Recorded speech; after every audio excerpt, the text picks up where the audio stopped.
Well, hi there, and welcome to my podcast, where I invite you to run with me after memories and shape them into stories.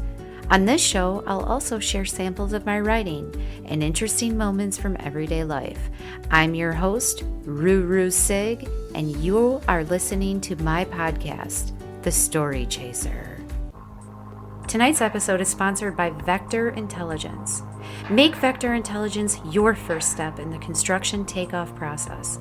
It is a user-friendly software solution that is transforming the steel construction industry and enabling businesses to focus on the work that matters.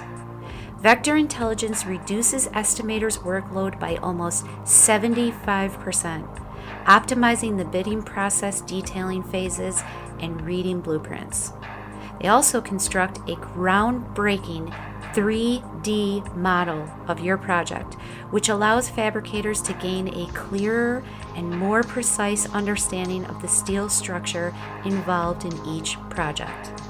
Schedule your demo today at www.vectorintelligence.org. Drive more bids, deliver more projects. Vector Intelligence. It's a new take on takeoff. Welcome back, listeners. This is Season 3, Episode 11 of my show that has been running for 2 years. Tonight's 2-year anniversary episode is about destiny and how there are no mistakes. It is my longest episode yet, and every second is precious. So I'm keeping my intro short and sweet, but profound nonetheless. This episode is dedicated to my nephew, Elliot. I love you. Please keep writing. Okay, let's jump into things here. Folks, tonight's guest has words of wisdom for all types of people. He's a pretty rad dude, and I am blessed to have him as a new friend. He has written a book titled It's About Time, Millions of Copies Sold for Dad. And there's a link available in the notes of this show where you can easily purchase your copy. His name is Mark Connor, and he is a poet, a boxer, an advocate for Native Americans, and a devout Catholic. Truly a fantastic soul. Welcome, Mark. Thank you very much. I Yeah, appreciate yeah. it. So talk about So, yourself. Talk about the book. Tell me what's going on. well, it's called It's About Time, Millions of Copies Sold for Dad. And it's got that that title, the significance of the title is it's about time because I watched my father die. And as I watched him die, we'd had an argument roughly 10 years earlier about how, I'm a writer. I've been published in, newspapers and magazines and so forth. Always working on some fiction and some other creative work, and I'm always talking about I'm going to publish, this book or that book, but I had never published a book, and he'd give me a hard time about it. And this was, years earlier, and here I was watching him die, and I'd never gotten married, had children, so he didn't see any grandchildren from me, and I hadn't published a book. As I saw him, I'm just looking at him thinking, man, I need more time. I just don't, there's not enough time. And so it's about time that I published a book. And it's about time millions of copies sold for him because that would be that would be the greatest result for his from his point of view as it would be for mine, and irrespective of whether it it sells a bunch of copies or not, uh, I've done it, and his whole point was when he had started that argument with me back in around 2012, was, you hold on to things too long, and you're trying to make everything perfect.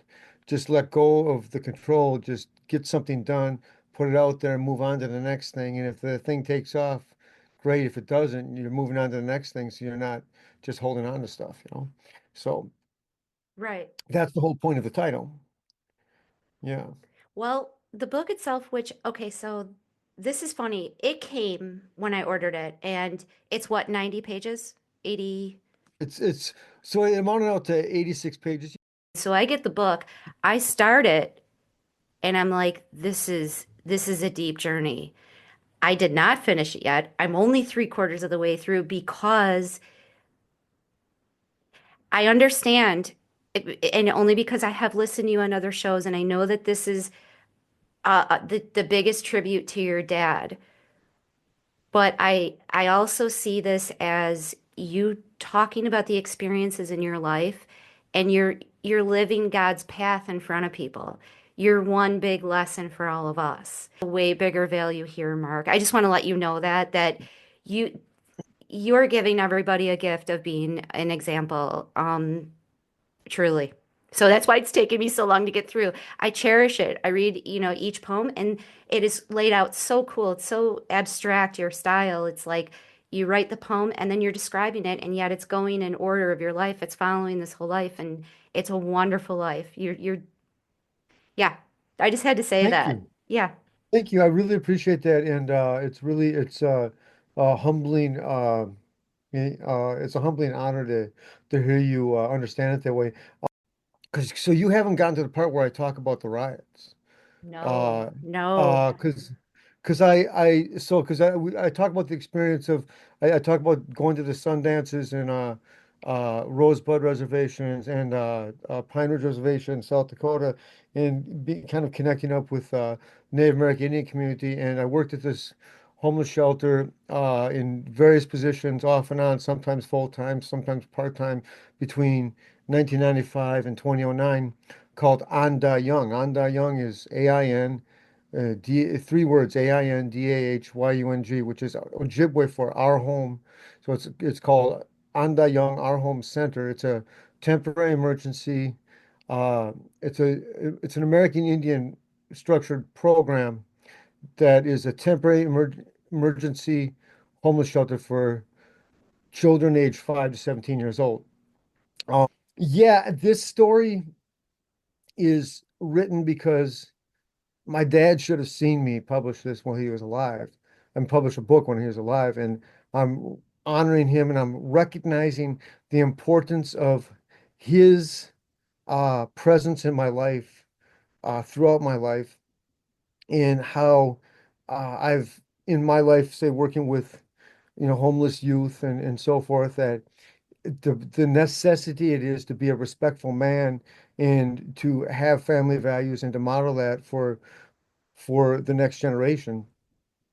But it's also kind of a love song to the city of St. Paul, and also a real respect to Minneapolis and to the state of Minnesota. And it's written as kind of a gift to America and an encouragement to people in the United States, like, to say we've had some stuff that's happened that's and we have a lot of anger and disagreements, but you know, overall, we're all children of God. We're good people. We're a good country, and I'd like us to kind of stay together. So Yeah. that's We're human beings, and we can be defiant, and we can test God's patience, and we're so I was thinking about the part in the book when you're talking about this exhaustion from these shifts, and you would come home in the morning, and then you would have breakfast with your dad, and it was written so beautifully. I could see it in my head. You were up, you had just done the laundry, yeah, and you had done the dishes in the boys' home. Was it just for boys, Native no, it was American boys boys? and girls. Oh, Yeah, was it? Okay. yeah. And a hard time sleeping. That was so touching because here you are thinking, why am I, not so much why is this my life, but I could feel your frustration through that as we all go through, like, why is this happening? Why am I so tired? I have to do these long days, and then here he comes in, and it's sort of just like, oh, that's why. And go ahead and tell it because I'm not doing it any justice. But if you don't mind, that was such a beautiful part of the book. Yeah, There's so I'm many, but actually I'm actually uh trying to find it right now because that was something I was hoping to eventually, in this conversation, share as an example of what is in here, in this story. Uh, Constantly tired, always worried that I wasn't writing enough or wasn't at the gym enough, frustrated that I wasn't pulling in enough money on my freelance endeavors to quit my straight job. I was at that shelter every Friday, Saturday, and Sunday at 11 p.m., working till 8 a.m. the next morning.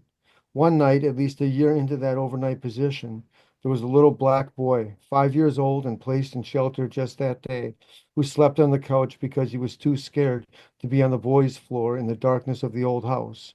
And while I was in the kitchen doing the dishes after midnight, I heard him crying hysterically through the sound of the water spraying on pots and pans. I remember there was nothing I could do, so I just kneeled down on the floor next to the couch and gave him a hug and rocked back and forth saying, "You're a good boy. You're a good boy." Yeah, Yeah. that was the point. And And it's wrapped up so touching because you're grateful for what you have and just the night before you're holding somebody who basically has no one. so that little boy, I've wondered I was thinking about him.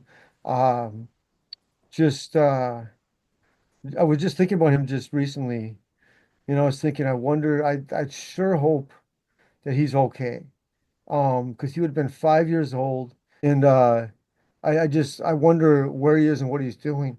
And I think about myself when I was 5 years old, and when I'd get scared. I mean, I'd get scared, I'd have a bad dream, and mom and dad were just right out the door. There's right out the door. There's their room.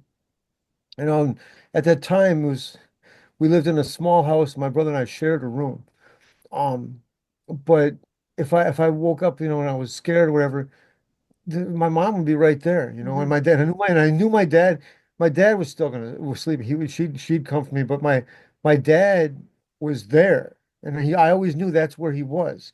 And I was thinking, neither your mom, I mean, this poor kid is without his mom or his dad, and I'm thinking to myself, at that age, not knowing where your parents are, it's got to be such a terrifying experience. And so there I am the Monday after that, and my dad is picking me up, and I'm in my mid 30s, and I'm sitting there talking to my dad, and it's like I'm an adult, and he knows I'm an adult, but it's like, you're still talking to your parents, and it's like, and it's still this kind of security that you have, that it's it's a foreign thing to imagine not having that security, and to realize how much more difficult life would be without having that kind of Yeah. security, you know. Yeah. And so it's something to think about, remember to be as kind to children as possible, but also as uh to uh hold standards with them also, not right. And to remember, like you're playing big roles. It might seem like a small moment in life, but you're wondering, I wonder what happened to him. And that might have been the first example of love that he ever had was that night with you, so you have no idea. It may have completely steered him another direction than Yeah, he would have gone. You don't know. All you can do is give out God's love and have faith that uh it for grows the sure. right way. Boxing. I don't know anything about Right. it. And your writing, are they connected at all? Because 100%. That's why I open it up with the perfect metaphor, right? The first poem that appears in here, the perfect metaphor. The perfect metaphor to describe boxing is jazz. There is a rhythm to every fight. I learned this from Dennis Presley, who learned it from Rock White. A fighter has a rhythm, and the only way to beat him is for you to break it and establish your own. That's where improvisation begins. No one knows where it will lead or where it will end. Jazz is the perfect metaphor to describe boxing. Every fight has its rhythm, upon which is added improvisation. I learned that from Dennis Presley, who learned it from Rock White. who practiced collaboration with Emmett Yanez and Bobby Zamora, the two men who taught me to fight. Nice. Um, Yeah. so like as you were boxing, did your poems go through your head? Oh, hell no, no, no. That's something you think about it later. I'm thinking about, hitting the guy, not getting hit, how to avoid the punishment that can be inflicted on me, try to make him miss and walk into what I can throw, and just um how I'm going to how I'm going to um throw my punches and try to inflict damage without with the most efficiency as possible so I can conserve my energy and use as much as because it's something you have to be thinking about your safety the whole time. You have to be thinking about um hurt him so he doesn't hurt you Mm. the whole time that you're boxing. That's what you got to be thinking about, you know. Is that in Um your family, or is that just something that you yourself as an individual? I really don't have boxing in my family. I just begged my dad to take me to the gym. I got fascinated with him when I was 9, 10 years old. And when I was 10 years old, he I got to you know he took me to some boxing matches at an Italian restaurant uh in uh in on the east side of St. Paul that they had these amateur boxing matches in the parking lot.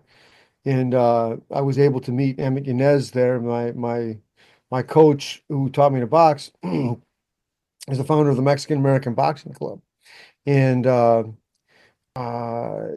he was my dad's friend Luigi Dana Sr. His son Louis Dana Jr. and his son Joe Dana were boxing that day. That night they were like 20 and 18 or 19 and 20 years old. Louis and Joe were and they both fought and won that night. But I watched the fights and I found out that I could, it was a Friday night and the coach said, come down to the gym on Monday.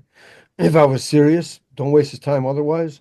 And I came down there and I started boxing. And to me, going to the gym after school that was my form of play. Did some other sports, through junior, senior high school. Like I'd play baseball during the summertime or I'd I ran cross country during the fall, but other than that, anything that I wrestled seventh and eighth grade, but freshman year was interfering too much with boxing. Boxing was just the main thing for me. Mm. But no, I didn't come from a major boxing family or anything like that at all. It's just something that really came to me, that really I was just attracted to it and got addicted to it right away. Yeah, I'm sitting here thinking, I wanted to ask you, I had it noted down. How old were you when you started listening to relevant radio? Because I laughed out loud I don't know if I couldn't comprehend your age, if I missed it, but you were talking about how you would turn the volume down when people you knew Oh, you saw. I was laughing so hard at like, you know, a young heart when you're young and you're not confident about being, a God person. And then you get to an age where you're like, I don't care who knows. Matter of fact, I hope everyone knows. And all of a sudden you change your yeah, tune. You get emotionally mature, yeah. faithfully mature. And it's just that cracked me up so much. I'm like, gosh, do we all just go through that or what? I know. Are you familiar? So are you familiar with relevant radio? Oh yeah, I'm telling you, Mark, as I go through this book, I'm like, this is so funny. My mother was big on EWTN, Mother Angelica. Yeah. She watched it when she was well, and she watched it quite a bit when she was going through her own cancer. So all of us being in the house during that time taking care of her, we were very familiar with EWTN. Relevant radio, she listened to her whole life. And yeah, I am aware and I'm very familiar. So I laughed very much at that. You were talking about you were getting into the programs, then you'd see somebody or something, you turn the volume down. So I'll say this. So this is going on a podcast, and you've got your followers. So hopefully hopefully this is something that you've got a huge enough following. I'm just gonna say I sent yesterday. I sent an email to Father Rocky, and I sent it to him because I went on the walk to Mary last year, and I'm going to go on it this year. It's in the first weekend of May from, um, it's 21 miles from the shrine of in Green Bay at St. Norbert's University of St. Joseph to the apparition site of Our Lady. I still like to call her Our Lady of Good Help in Champion, but they changed it to Our Lady of Champion, in Champion, Wisconsin. You know about that story with about the approved apparition there, or do you No, I have to, not know about that? no, So I have that's to say I don't. there was a nun named Adele Bryce, a Belgian nun in the late 1800s, who had seen this vision of the Blessed Mother, told her to teach children to just big inspired her to be a catechist. I think she became a nun or whatever. But Bishop Ricken, I think in 2010 or 2012, 2010, um approved it as it's worthy of belief that this happened. So there's this pilgrimage that they start doing every year.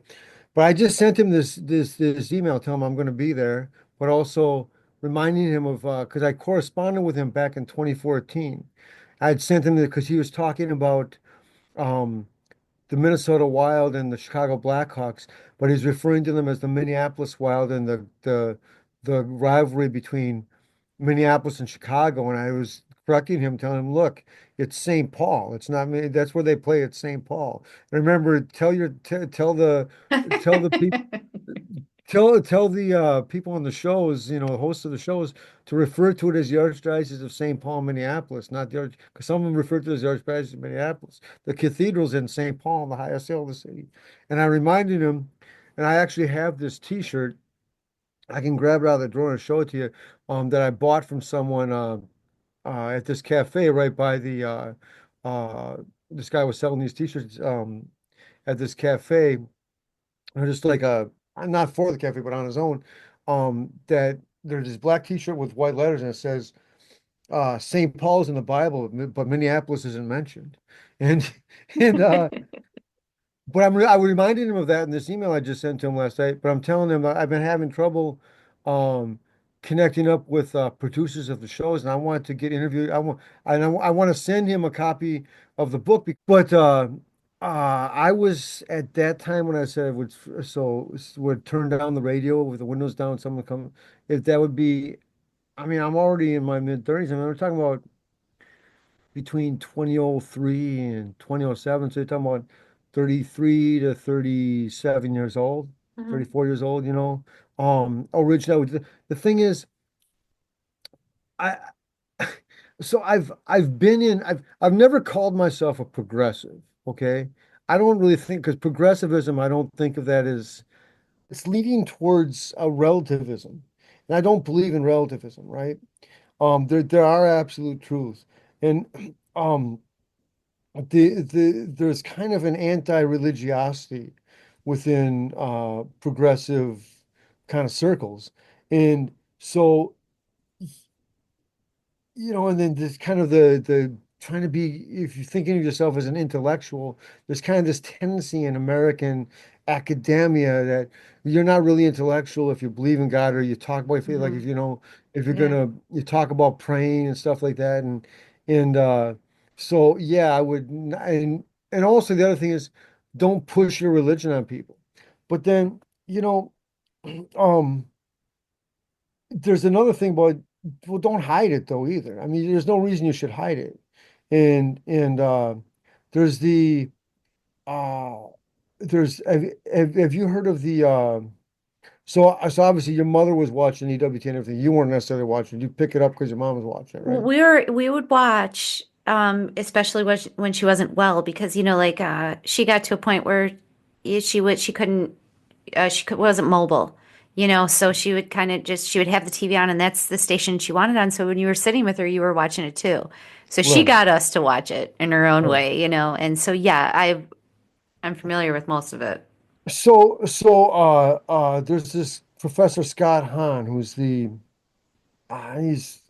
some kind of he's head of theology department at I think Stu at Franciscan University in Steubenville.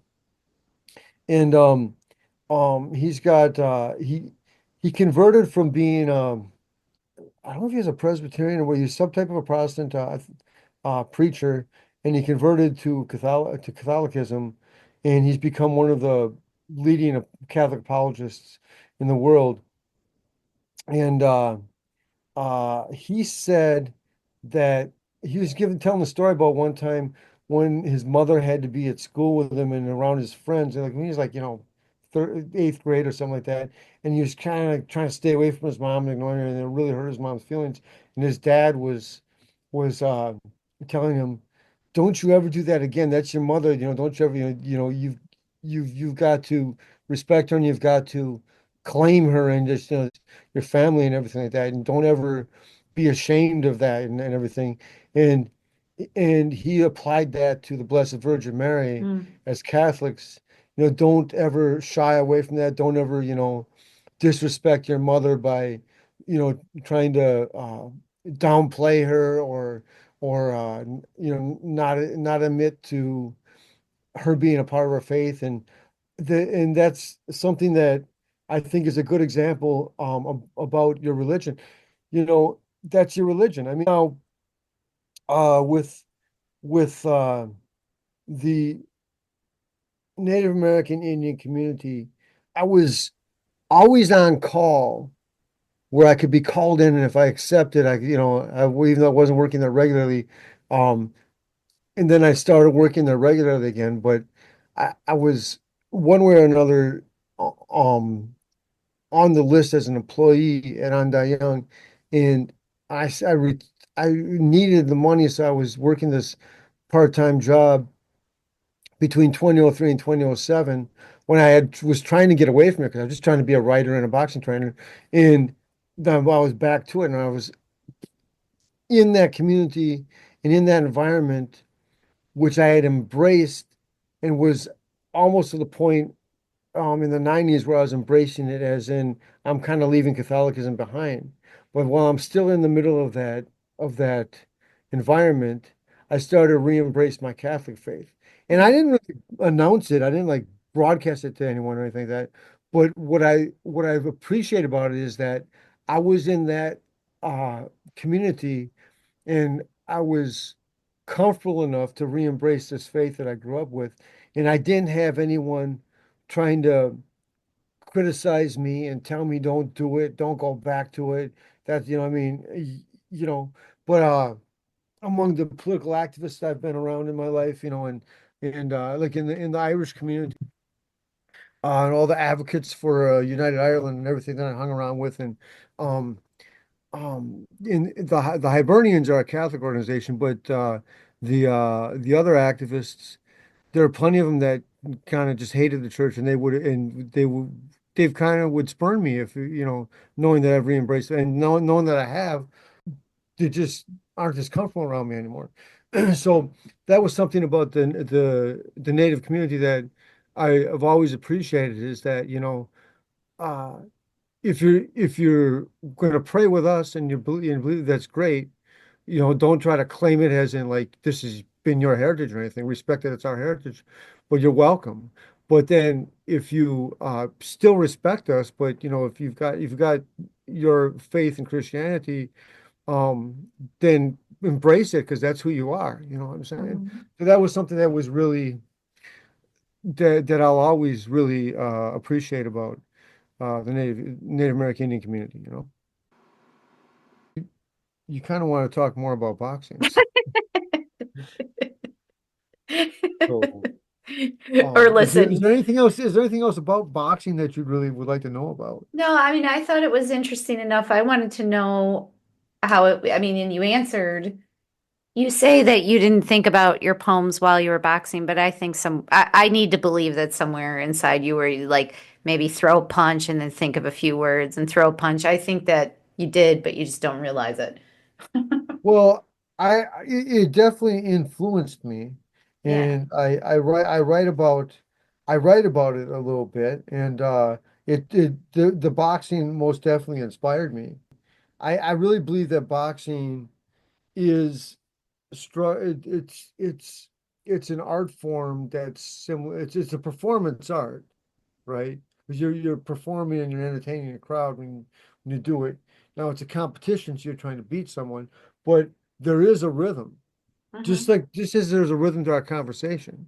I mean, there's a certain kind of beat going in our conversation, a certain tone we have, and then one idea or phrase uh moves us in this direction or that direction. And the same thing happens with boxing. And it has a lot to do with foot movement and balance, and the amount of force that's being exerted by one fighter or the other, and the way the momentum changes is what dictates who's winning, who's losing, kind of thing. And uh, there are a lot of stories in the boxing world. Everyone's got a story, and everyone everyone in that boxing gym or steps in that ring has got some reason for being there and is really uh, going through some kind of epic battle in life uh, that leads him into that ring. And there's also a lot that goes into being a boxer that's very similar to being a writer because uh, whereas you might have a lot of people read what you write, or you might have a lot of people listen to you uh, sharing what you write. Um, you do it alone.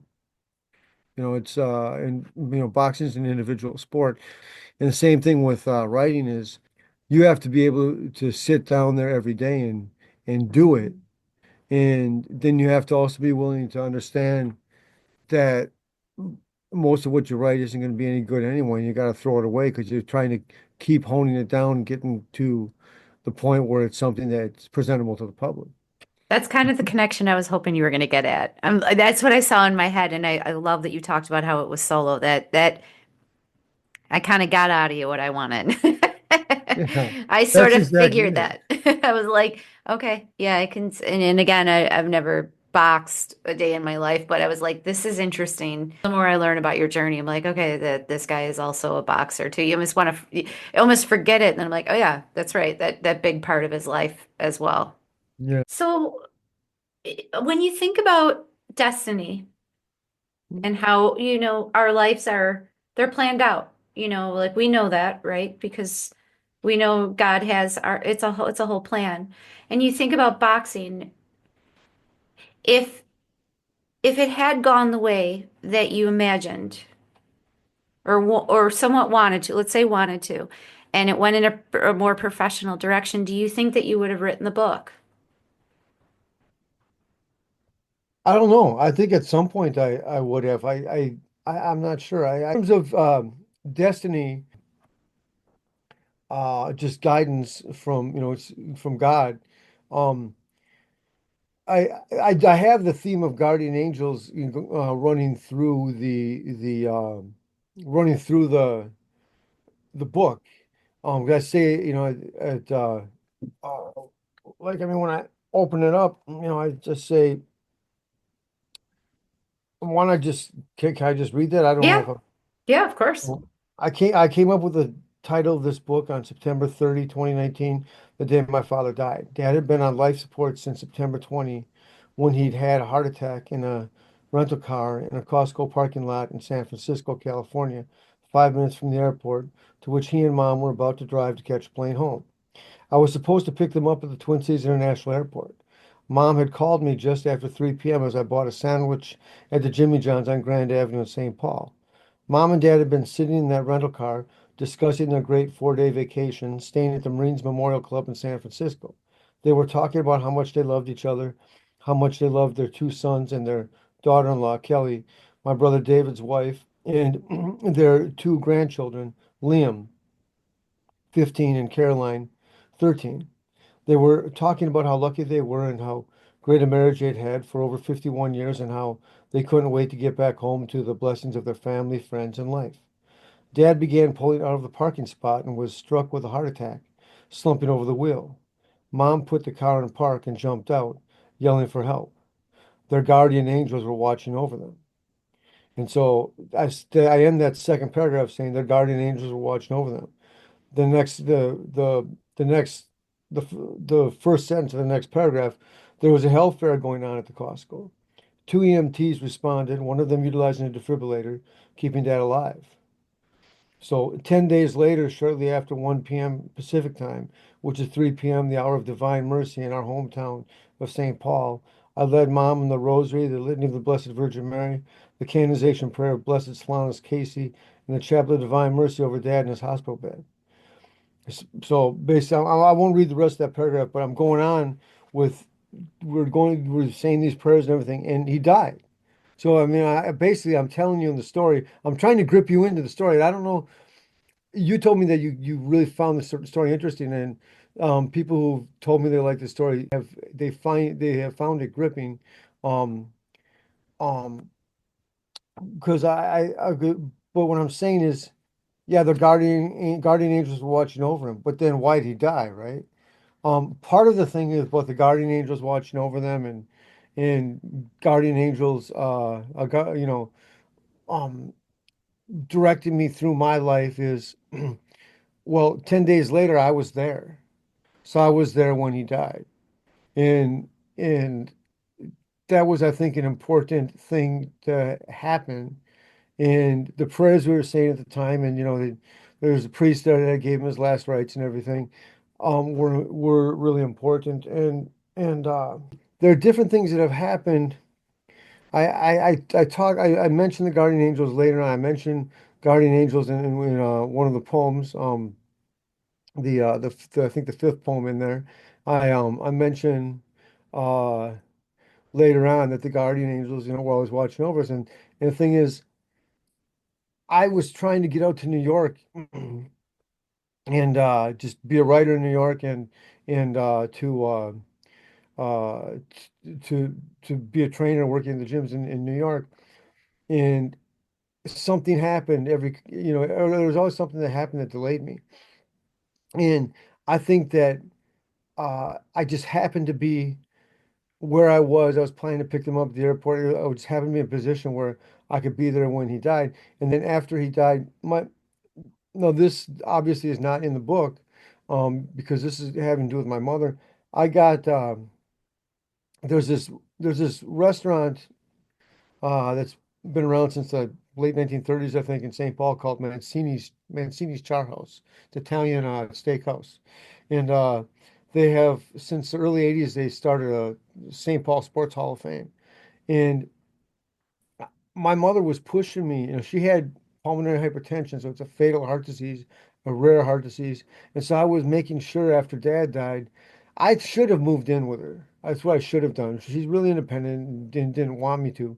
But I was thinking I should have moved in with her. But I would call her immediately every morning when I got up, and I would always call her before I went to bed at night, ever since my father died. And I'd be out doing stuff. I'd stop by the house at least 3 times a week, and I came by every Sunday, just like we used to have breakfast with my dad every Sunday. I would stop by and see her every Sunday, and just spend most of the evening with her and everything too. From the maybe late morning to the evening, and that was just because I just wanted to make sure she was okay.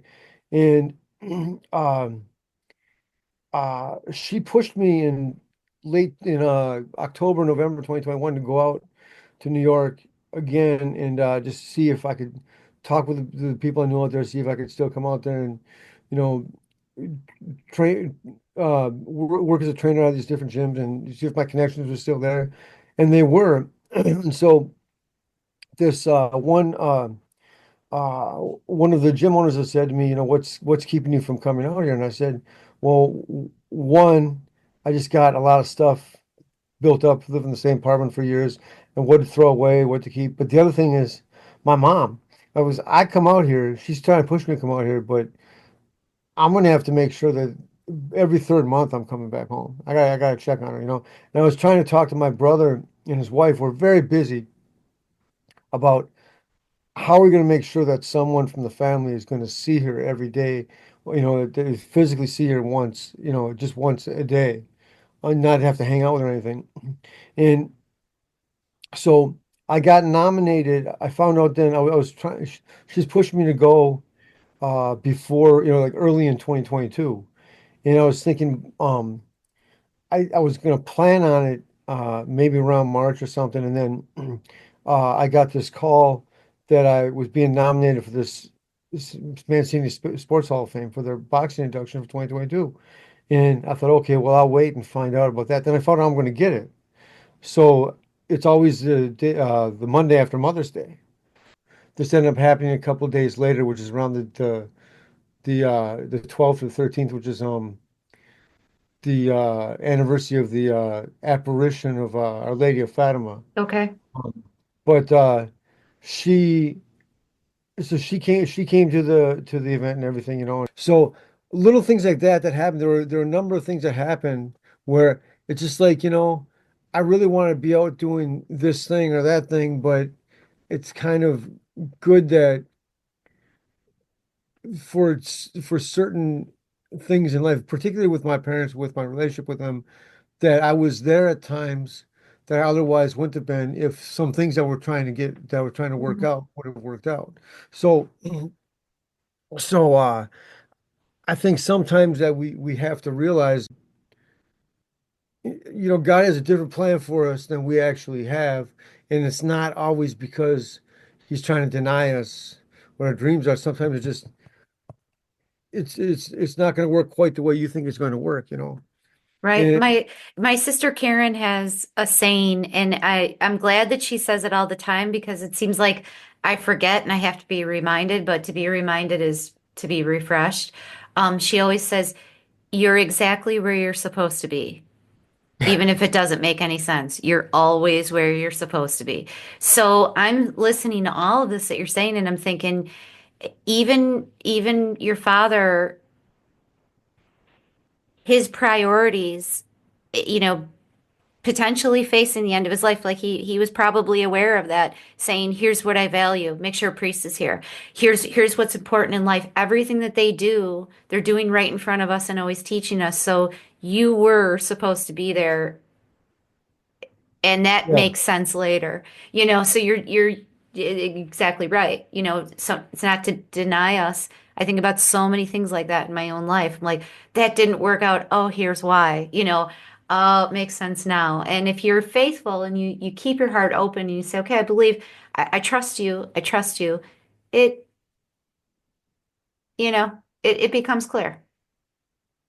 yeah, well, I'm glad that we're actually talking about that subject right now because uh, I have a tendency to beat myself up about a lot of things and about like, not a lot of things I think I should have accomplished by now and so on and so forth.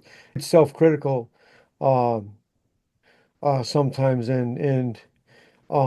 but it becomes self-defeating because when I start getting self-critical, it doesn't necessarily it's not necessarily me encouraging myself. It's, Yeah, and I think you were telling me that you kind of for the listeners of this podcast that a lot of them are interested in the whole creative process and definitely. A lot of the feedback that I get, emails and people, are either currently creative and just yearning for more, or yearn to be more disciplined. And some of the people that reach out are not pursuing a creative life at all, are in the mundane, 9 to 5 grind of it all. And they so desire it, whether it was something in their past or something that never was. So it's been very interesting. When I put this thing out, first of all, I just wanted a platform to record my narrative essays, but the audience has been incredibly interesting. That kind of feedback. Wow, I just want to let you know. And this is, I'm summing up multiple messages that I've gotten. I'm putting it into one person. But it seems to be a whole theme there is that uh, I desire that and I would like to be more creative. So, my question for you, because you're on this successful track of promoting this beautiful book. What would you say to someone who desires that and wants to get started, say, writing a book? just just start just sit down and start as soon as you can. Just you know, just write whatever you can as immediately as possible. Just start it.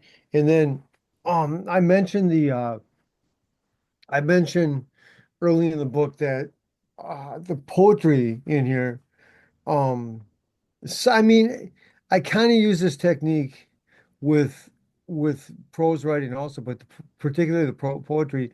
I use this technique from uh the poet Natalie Goldberg, who Oh, wrote this yeah. book called Writing Down the Bones. Oh, yeah. I'm familiar. Yeah, and she is well, she suggests it's the most basic thing to get you writing. She just calls them timed writing exercises where you set 5 minutes, or you can set a half an hour, you can set a minute, whatever. But you take a notebook or sheet of paper, notebook, whatever. And I do I do actually look at the margins, but she said don't think about the margins, don't think about. And I do punctuation too, but she says basically you just start writing and just write till whatever you can, whatever comes to mind. Don't think, just start writing and write the next word, write the next word. And then when the time's up, look at it again and then go through it and see, uh, go through it and then structure it. And then that's a way creatively to get you to start some momentum. And then as you go through it and structure it more, then you will continue on with with something from that. But also the one other piece of advice she said is she says, people have all these excuses for not writing, and one of the reasons they give is they say, well, I write shit. And she says, well, write shit then, because Yeah. everyone writes shit. And I remember when I read that in my early 20s, it's something I've never forgotten, and that is always stuck with me. Is think about, she says, everybody writes shit. All the greats write shit. You just you never see the terrible stuff that they write, because the vast majority of what they write isn't good enough for you to ever see it. And you think about it, everyone who writes something that's great has written a whole bunch more that you're never going to see, because the whole time that you're writing, you're honing it down, you're getting it better and better, and it takes all that. So the main thing you have to do if you want to write is just start doing it and do it as persistently as possible. Otherwise you don't get to the piece of something that you think is completed that you can put out there. And like my dad had that argument with me. I don't think I read that portion. But it's just after that poem, Life's So Simple. Um, I say there were some other poems I put together qualifying for appropriate inclusion in this book. I've always held myself, of course, to the highest of standards, never believing any of these poems ready for an attempt at publication. So I never tried, which is why I so embarrassingly titled the story, It's About Time. Dad challenged me once, as far back, I believe, as 2012, asking me why by the age of 40 I hadn't published at least one book. If I really was a writer, as I asserted myself to be, I should have been able to publish at least 5 novels or other books by then. I told him to lay off, that there were legitimate reasons for current incompletion, and that literary success was on its way, but that was all an excuse. The real reason was a lie in my heart that my work was going to be great. I just needed time to concentrate, which is always delayed right now for the job, or the friend in trouble, or another excuse, which justified not trying. The truth is, I was scared, so I never dared. If this book, which can fall flat in its face, is never presented to the public, I'll never know if you, the reader, recognize my talent. If it does, in fact, fall flat in its face, at least metaphorically, I fall flat on mine. However, so what? It's about time. Well, this is as good a place as any to end this episode. My name is rooroosig, and I thank you for listening to The Story Chaser. Remember, there are stories everywhere. The key is to focus in on the little memories to find the bigger moments. My promise to you is that I'll keep chasing those stories. Be well, folks, and go ahead. Have a wonderful life.